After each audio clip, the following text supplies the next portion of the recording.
तो क्या angel tax खत्म करने की क्रेडिट ले रहे हैं पूर्व वित्त मंत्री पी चिदम्बरम। कांग्रेस के नेता हैं, बड़े नेता हैं, और अभी सरकार ने बजट में ये घोषणा की है कि एंजल टैक्स जो 30% दिया जाता था उसको खत्म कर रही है सरकार। क्या इस पर जब यहां पर तालियां बजा रहे थे चिदम्बरम तो उन्होंने सरकार की हालांकि सराहना की।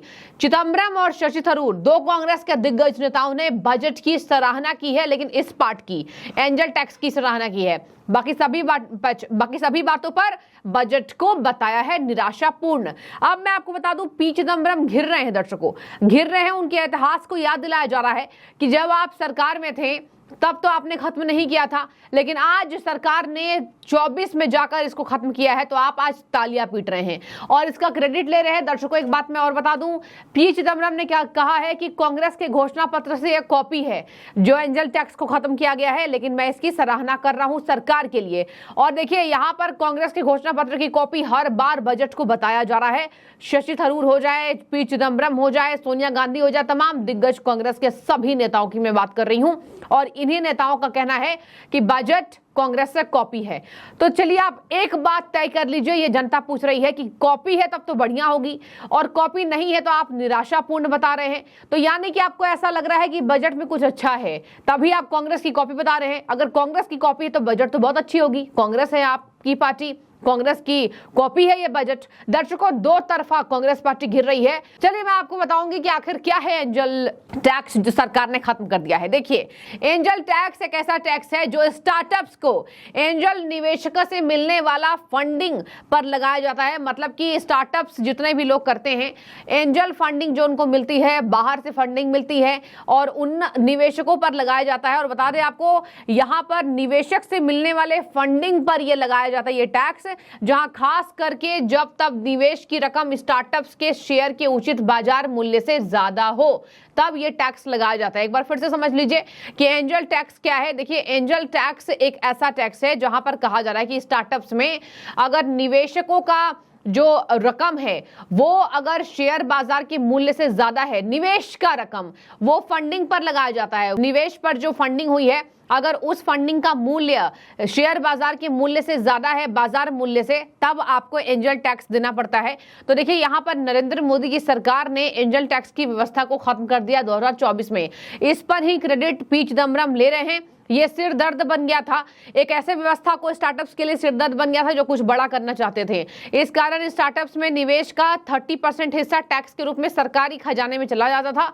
बाहरी निवेशक से आने वाले निवेशकों को बाहरी स्रोतों से आमदनी मानी जाती थी। मतलब निवेश अगर आप कर रहे हैं, अगर आपका निवेश बाहर से आ रहा है तो कहा जाता था कि ये बाहरी स्रोत से आया गया आमदनी है।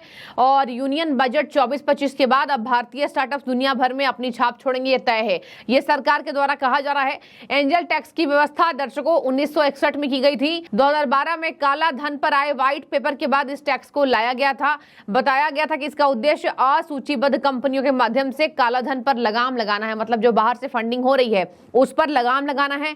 और इसी तरीके से एंजल टैक्स को अभी मोदी सरकार ने हटाया है। लेकिन मैं आपको बताऊंगी कि यहां पर किस तरीके से ये घिर रहे हैं। देखिए यहां इनको जवाब दिया जा रहा है कांग्रेस नेता पी चिदम्बरम को।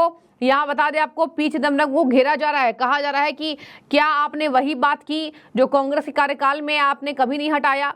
पी चिदम्बरम ने लिखा है कि I had welcomed the abolition of the angel tax, this idea was taken from the Congress manifesto.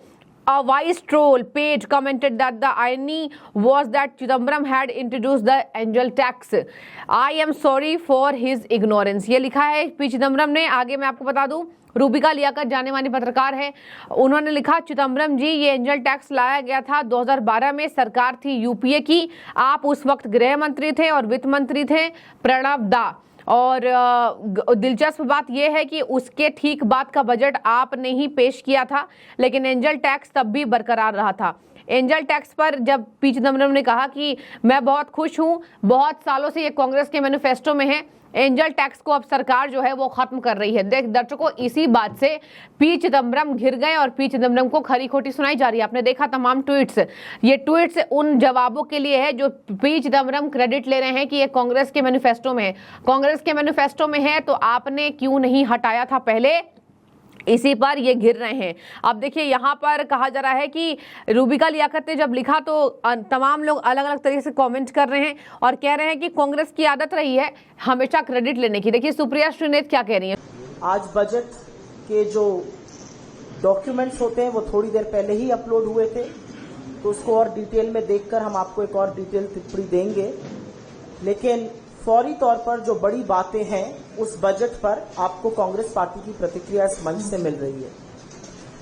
ये देखकर खुशी है कि वित्त मंत्री निर्मला सीतारमण ने कांग्रेस के न्याय पत्र को, कांग्रेस के चुनावी घोषणा पत्र को बड़ी तल्लीनता से और बड़े गौर से पढ़ा और उनका ये जो कुर्सी बचाओ बजट है ये एक तरह से कॉपी पेस्ट हमारे जो प्रपोजल्स थे उस घोषणा पत्र में ऐसा प्रतीत होता है। उसमें से एम्प्लॉयमेंट लिंक्ड इंसेंटिव था, पहली नौकरी पक्की जो अप्रेंटिसशिप स्कीम प्रोग्राम था जिसको इंटर्नशिप प्रोग्राम के तौर पे प्रस्तुत किया गया है, एंजल टैक्स का जो स्टार्टअप से अबॉलिशन की बात हमने अपने घोषणा पत्र में, न्याय पत्र में कही थी, ये सारी बातें वहां से उठाई गई हैं। हमारी आशा और विश्वास है कि आने वाले दिनों में वो हमारे घोषणा पत्र की और भी अच्छी चीजों को उठाएंगी और इस देश को उसका लाभ पहुंचेगा। यहां पर मोटे तौर पर 7-8 अंकों में कुछ बातें हैं जो हमारी आशा थी और उस पर इस बजट का रिस्पांस क्या रहा है उसको अंकित कर देते हैं। सबसे बड़ी बेरोजगारी की समस्या इस देश के सामने है और ये हमारे देश की सबसे बड़ी चुनौती है और आशा थी कि इस बजट में ऐसा कुछ होगा जिससे कि रोजगार का सृजन होगा, बेरोजगारी की समस्या का अंत होगा। आज छोटी छोटी नौकरियों के लिए लाखों लोग आवेदन देते हैं। रिस्पांस में जो हुआ है वो बहुत कम है। रिस्पांस में जो कॉपी पेस्ट किया गया है वो भी ठीक से नहीं किया गया है और रिस्पांस में कहा गया है कि 2,90,00,000 लोग, 3 तरह की स्कीमों में करीब 2,90,00,000 लोगों को फायदा होगा। ये एक बहुत एग्जैजरेटेड नंबर लगता है, ऐसा नहीं होने वाला है और कहीं ना कहीं रोजगार सृजन का एक बड़ा मौका खो दिया गया है। दूसरी बात महंगाई की, ये देश कमर तोड़ महंगाई से जूझ रहा है। आज होलसेल प्राइस इन्फ्लेशन करीब 3.4% है। सुप्रिया श्रीनेत ने प्रेस कॉन्फ्रेंस में कहा है कि आज ऐसा लग रहा है कि सरकार ने बड़ी शालीनता से, बड़ी सक्रियता से हमारे घोषणा पत्रों को, मैनिफेस्टो को कॉपी किया है, लेकिन सरकार का बजट ये निराशापूर्ण है। देखिए शशि थरूर क्या लिख रहे हैं दर्शकों, धुरंधर हैं कांग्रेस के। शशि थरूर ने कुछ बातों पर सराहना की लेकिन प्रवक्ताओं ने कुछ ऐसा बता दिया जिसके बाद दिग्गज नहीं समझ पाए और दिग्गजों को लगा कि अब तो हमें बजट की बुराई ही करनी है, बजट को खराब बताना है। देखिए क्या कह रहे हैं शशि थरूर। शशि थरूर ने साफ कहा कि निराशाजनक बजट है और ये बजट आम जनता के लिए नहीं है। और चिदम्बरम ने कहा, मुझे खुशी हुई कि माननीय वित्त मंत्री ने चुनाव परिणामों के बाद कांग्रेस का घोषणा पत्र पढ़ा है। मुझे खुशी है उन्होंने कांग्रेस के घोषणा पत्र के पेज 30 पर उल्लिखित एम्प्लॉयमेंट लिंक्ड इंसेंटिव्स को अपना लिया है। मुझे यह भी खुशी है कि उन्होंने कांग्रेस के घोषणा पत्र के पेज 11 पर बताए गए हर अप्रेंटिस को भत्ता देने की व्यवस्था के साथ अप्रेंटिसशिप को स्कीम शुरू कर दी है। तो देखिए यहाँ पर कांग्रेस पार्टी ने लगातार कहा है कि ये कहीं ना कहीं हमारी कॉपी है, हमारी सोच ये थी और कहीं ना कहीं ये कांग्रेस पार्टी की देन है जो आज सरकार ने हटाया है। तो देखिए देखने वाली बात ये होगी कि कहीं ना कहीं कांग्रेस पार्टी जो लगातार ये वाहवाही लूट रही है, कांग्रेस पार्टी क्या अब इस बात को मानेगी कि ये सरकार की सराहना वाले कदम है, लेकिन कह रही है कांग्रेस पार्टी हमारे मैनिफेस्टो में है। तो लोग कह रहे हैं आपने उस वक्त लागू क्यों नहीं किया था जब यूपीए की सरकार थी। लेकिन दर्शकों आपकी क्या राय है कि आपको भी लगता है कि बजट पर बहुत ज्यादा घमासान इतना मचना नहीं चाहिए जितना मचा हुआ है और लगातार विपक्ष का हंगामा हो रहा है? आपकी राय क्या है जरूर कॉमेंट के जरिए हमें बताइएगा। शुक्रिया।